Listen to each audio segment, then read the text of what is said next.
Oke pemirsa, kembali lagi bersama saya. Assalamualaikum warahmatullahi wabarakatuh. Nah, hari ini saya ingin menyampaikan sebuah berita yang cukup menarik sekali untuk kita simak bersama, di mana ada pertemuan mendadak antara Bapak Prabowo dengan Bapak Jokowi, di mana netizen ini menduga bahwa pertemuan antara Bapak Prabowo dengan Bapak Jokowi ini membahas soal hasto, KONI, dan juga rencana pertemuan antara Ibu Megawati dengan Bapak Prabowo Subianto. Di mana diberitakan sebelumnya ini tidak ditangkapnya atau tidak ditahannya Hasto pada saat dipanggil oleh KPK kemarin, ini ada kaitannya dengan rencana pertemuan Ibu Mega dengan Bapak Prabowo Subianto. Dan informasi yang beredar ini tidak ditahannya Hasto ini karena kubu PDIP ini atau Ibu Megawati ini sudah masuk dalam koalisi pemerintahan Bapak Prabowo Subianto, sehingga Hasto ini gagal atau tidak ditahan oleh KPK. Nah, sebenarnya ini tidak ada hubungannya sama sekali ya, karena Bapak Prabowo ini secara logika ini tidak membutuhkan PDIP, bahkan yang membutuhkan, yang butuh ini adalah PDIP kepada Bapak Prabowo Subianto. Nah, untuk lebih jelasnya marilah kita simak dulu video berikut ini. Kami juga akan berusaha membuktikan gitu bahwa perbuatan yang dilakukan oleh HK terhadap penyuapan, perbuatan penyuapan dan perintangan itu peristiwanya ada, dan itu adalah melanggar hukum gitu ya. Tapi dengan banyaknya pengajak kuasa hukum, kita melihat itu sebagai intimidasi nggak sih?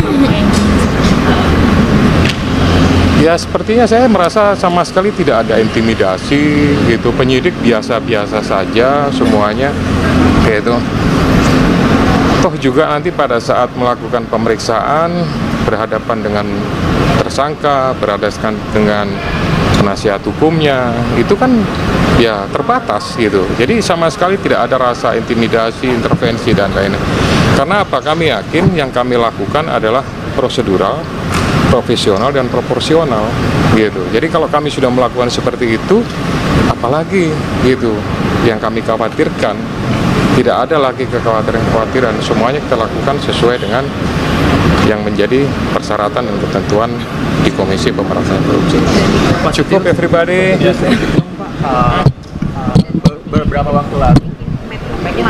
Beberapa waktu lalu ini PDI Perjuangan Pak sempat berkomentar ya Pak ya, katanya ini saya buat cover both side aja gitu ke Bapak, katanya KPK era ini tuh KPK era Jokowi gitu, karena ada dugaan bahwa pimpinan KPK jilid 6 ini kan memang pilihan Presiden Jokowi dan juga waktu itu kan disetujui oleh Presiden Prabowo setelah Presiden dilantik gitu Pak. Ada nggak sih Pak tanggapan terkait? Ya, kalau menurut saya kami ini dipilih oleh rakyat melalui Komisi 3 dan kemudian diproses melalui kepemimpinan Bapak Presiden Republik Indonesia Pak Prabowo. Jadi menurut saya ya mungkin itu hanya persepsi, dugaan apa semua orang bolehlah berpersepsi apa segala. Tapi kami berlima merasakan bahwa tidak ada yang seperti itu. Megawati adalah pihak yang membutuhkan dan Prabowo adalah pihak yang dibutuhkan. Prabowo tidak perlu menawarkan apapun pada Megawati bila Megawati mau bergabung. Justru Megawati yang harus menunjukkan manfaat apa yang akan diperoleh Prabowo agar sang presiden mau menerimanya. Prabowo berada di titik yang kuat, Megawati berada di titik yang lemah. Jadi, Megawati mungkin saja masuk dalam koalisi kekuasaan Prabowo, tapi jangan pernah bayangkan itu akan mengurangi rasa hormat Prabowo pada Jokowi. Ayo gunakan akal sehat, karena hanya kalau kita gunakan akal sehat, Indonesia akan selamat. Kenapa baru sekarang? Ya. Jadi kalau rekan-rekan melihat gitu, kasus ini kan sejak 2019 sudah ditangani. Gitu. Tapi kemudian baru sekarang. Ini karena kecukupan alat buktinya. Gitu. Tadi sebagaimana sudah saya jelaskan di awal, penyidik lebih yakin gitu. Kemudian setelah pada tahap proses pencarian PPU Harun Masiku gitu. Ada kegiatan pemanggilan, kemudian ada kegiatan pemeriksaan, ada kegiatan penyitaan terhadap barang bukti elektronik. Nah, disitulah kemudian kita mendapatkan banyak bukti dan petunjuk yang kemudian menguatkan keyakinan penyidik untuk melakukan tindakan, untuk mengambil keputusan ya tentu melalui proses tahapan-tahapan sebagaimana yang sudah diatur di Kedeputian Penindakan, baru kemudian diputuskanlah ya terbit surat perintah penyidikan. Kemudian tadi Mbak En sampaikan apakah penetapan ini ada politisasi? Ini sama jawabannya, murni penegakan hukum, gitu. Kalau saya berpendapat Megawati itu sudah has been. Dan kalau dia pintar, dia sekarang mundur, masih terhormat. Besok kalau dia buat kesalahan-kesalahan yang lebih fatal lagi, kan celaka dia. Siapa lagi yang menghormati dia? Dia anak Soekarno boleh saja. Buat cucu Soekarno, ngomong apa? Kan gitu. Mendesak KPK untuk segera memeriksa harta kekayaan Joko Widodo beserta. Aduh, begitu banyak pembencinya Pak Jokowi, begitu banyak orang yang ingin menjatuhkan Pak Jokowi. Sangat menyedihkan sih melihat kejadian ini. Kalau memang Pak Jokowi bersalah, ayo periksa aja oleh KPK gitu loh. Kedua juga KPK tuh tahu gitu siapa Pak Jokowi. Pak Jokowi itu bukan orang yang rakus dengan kekuasaan dan harta. Kedua juga orang-orang yang membenci Pak Jokowi ini adalah orang-orang yang sakit hati. Karena apa? Mereka ditangkap karena mereka melakukan kejahatan, karena mereka tidak bebas selama Pak Jokowi menjadi presiden gitu loh. Jadi sangat disayangkan hal-hal seperti ini gitu loh. Mereka ini adalah gerombolan-gerombolan sakit hati yang sakit hatinya belum sembuh sampai sekarang. Buktinya aja mereka sampai sekarang mau menyerang Pak Jokowi kan, mau memfitnah Pak Jokowi, mau merendahkan Pak Jokowi, seolah-olah Pak Jokowi itu adalah orang jahat. Padahal hal yang terjadi sebenarnya tidak seperti itu. Inilah hal yang sangat disayangkan di negara kita ini. Budaya mencaci maki, budaya merendahkan di orang lain itu sangat kental di negara ini. Seharusnya orang-orang seperti ini janganlah diberi ruang ataupun kesempatan untuk bersuara. Takutnya nanti semakin gaduh dan ribut, dan juga semakin mengacaukan negara ini. Assalamualaikum, selamat pagi semuanya. Jumpa lagi dengan DJ. Saya mengamati berita-berita di Tempo ya. Kalau teman-teman janganlah, nggak usah baca Tempo, nggak penting. Lagi pula kalau majalahnya itu kan dijual ya 60.000. Daripada kita beli majalah Tempo 60.000 ya mendingan beli beras. Dapat 5 liter. Ya.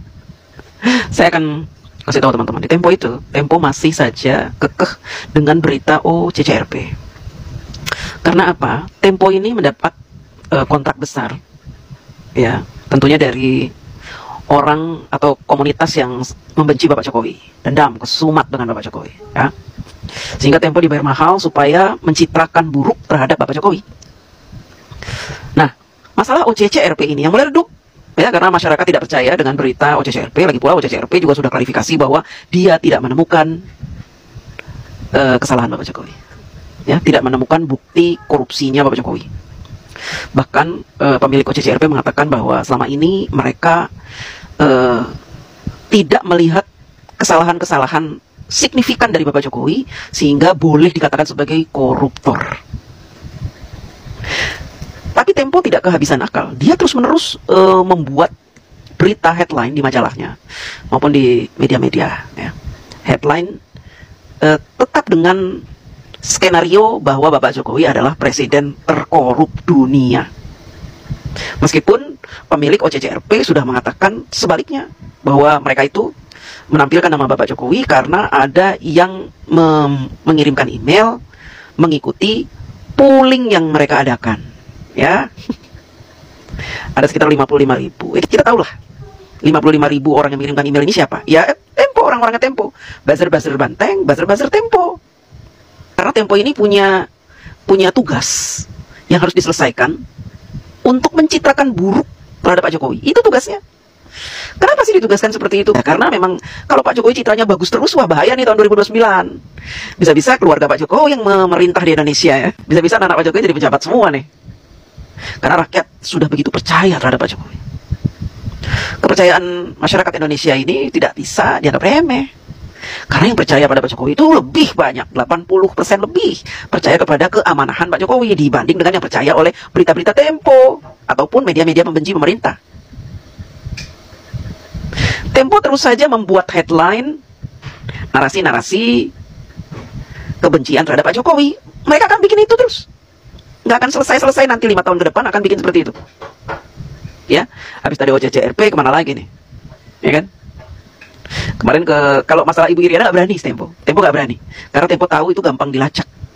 Bu Iriana itu jelas-jelas hoax, gampang terlacak, nggak berani dibahas oleh Tempo. Tapi kalau masalah OCCRP, karena Tempo merasa, yang ngomong OCCRP bukan Tempo hanya membumbui saja. Ya, bahkan di berita di tanggal 12 atau 13 itu ya, Tempo membuat headline akhirnya mendunia. Tempo ingin menggiring opini bahwa Pak Jokowi itu mendunia dalam hal negatif sebagai koruptor. Padahal di berita tersebut Tempo mewawancarai pemilik OCCRP, dan pemilik OCCRP mengatakan bahwa kami tidak memiliki bukti bahwa Pak Jokowi adalah koruptor.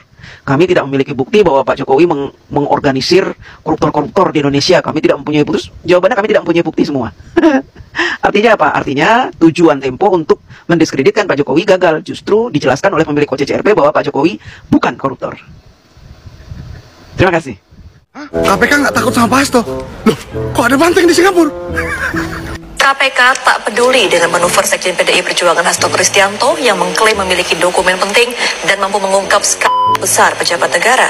Ya, saya juga Pak HK ini ngikuti di sos gitu ya, keterangan maupun juga apapun itu ya, nanti kita sama-sama saling lihat untuk kita buka di persidangan.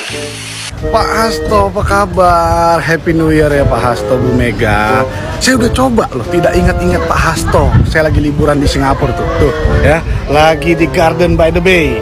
Tapi tiba-tiba ada ini nih. Hah?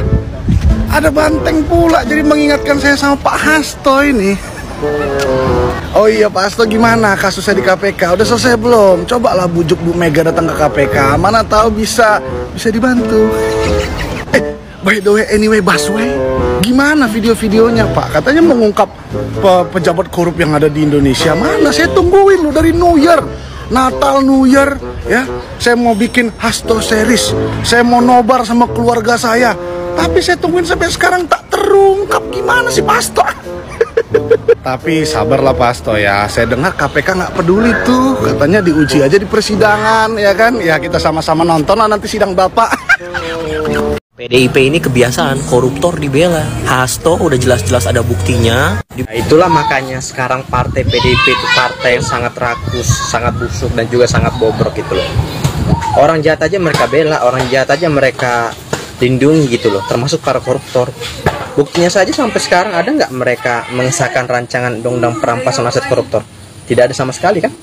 Mereka membiarkan itu berlarut-larut sampai bertahun-tahun tidak pernah mereka sahkan. Itulah ciri kebusukan dari partai PDIP. Tetapi rakyat di negara ini sudah cerdas semua gitu loh. Mereka tahu mana yang baik dan mana yang buruk. Tolong banget untuk partai PDIP, kalau kalian memang ingin ada di negara ini, tolong banget sahkan rancangan undang-undang perampasan aset koruptor. Kalian tuh janganlah bela-bela orang jahat. Kalian janganlah suka bela para koruptor.